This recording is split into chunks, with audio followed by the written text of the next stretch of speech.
Қайынатасына жар болған келіншек.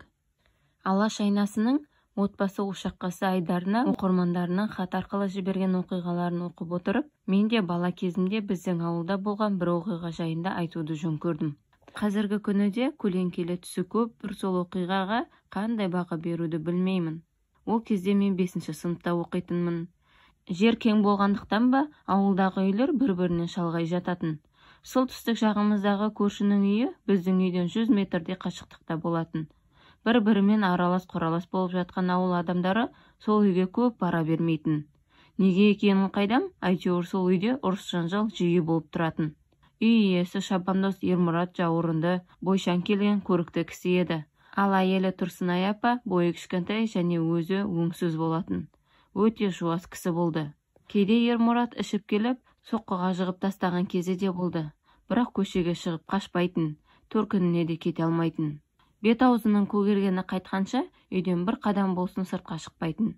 Сол кісілердің тұрмысқа шыққан бір қызы ержеткен, бір ұлы болды. Қызы әкесіне тартқан сұңғақ, аққұбаша келген әдемі. Ал ұлы анасына тартқан болуы керек, бойы аласа, өңсіздеу, әрі жуас жігіт болатын.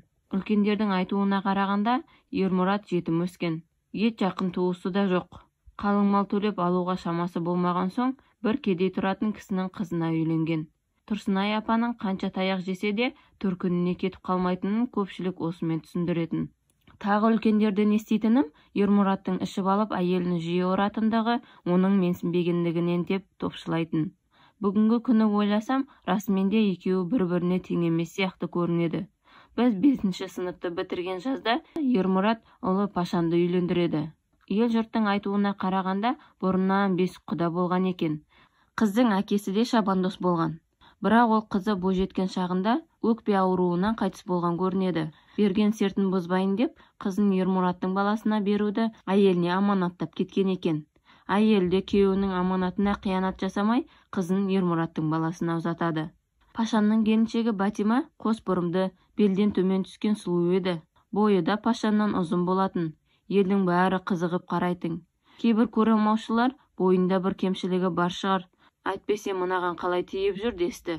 Енді бірі есі дұрыс емес екен, көтеріліп ауырады екен деп те өсектеп жүрді. Бірақ Батиманың кемшілігін де, көтеріліп ауырғанын да көрмедік. Сол жолы күзде Тұрсынай апа ауырып үйден шықпай жатып қалды. Баз біреулер Ермұрат ұрып, майып қылып тастапты десті. Осымен күндер өтіп, не болғаны белгісіз, Тұрсынай апа қыста қайтыс болады. Ермұрат көкпар шауып нәпақа табады. Сол кездері әр демалыс сайын көкпар болып тұратын. Ермұрат көкпардан еш құр қайтпайтын. Кейде киіз, кейде кілем, кейде мал олжалап қайтатын. Ал Пашан үйдің малын бағатын. Күн ұзаққа далада жүреді. Ондай кездерде үйде Ермұрат пен келіні қалатын. Күндердің күнінде ел ішінде Ермұрат келінімен көңілдес екен деген сөз шықты. Бұл сөзге біреу сенсе, біреу сенбеді. Сол сөз Пашанның да құлағына жеткен болуы керек. Анасының жылы болмай жатып, ол асыл өлді. Пашан өлгенде Батиманың бойында ештеңе болмаған. Сондықтан ауыл адамдары Пашанның жетісі өткен соң Батима төркініне біржолата кететін шығар деп күтті. Алайда Батима Пашаның 40-ы өткенше үйінде болды. Және 40-ы өткеннен кейін де ешқайда бармады. Гу-гу әңгіме ауыл ішінде өршіп кетті. Күйеуінің жылын өтуін күтіп жүрген болар деп Батиманы аянышпен де қараушылар болды. Бүкіл ауылдың әңгімесі осы үй төңірегінде өрбейтін. Арадан зуылдап 7-8 ай өткенде Батима үйден шықпайтын болды. Бұрында көп бара бермейтін ауыл адамдары Пашан өліп, өсек-аяң көбейген соң ол үйге бас сұғудан қалған. Бір демалыста Ермұрат көкпарға кеткен болар. Батиманың жағдайын білейін деп барған көршінің әйелі тал түсте қайыната мен келіннің төсектес болып жатқанының үстінен түседі. Сол күні-ақ ол әңгіме бүкіл ауылға тарады. Ол әйелдің өсек-аяңға жақын екенін білетін ауыл адамдары бұл әңгімеге сенер не сенбесін білмеді. Алайда көп ұзамай шындықтың беті ашылды. Арада 2 ай өткенде Пашанның жылын берді.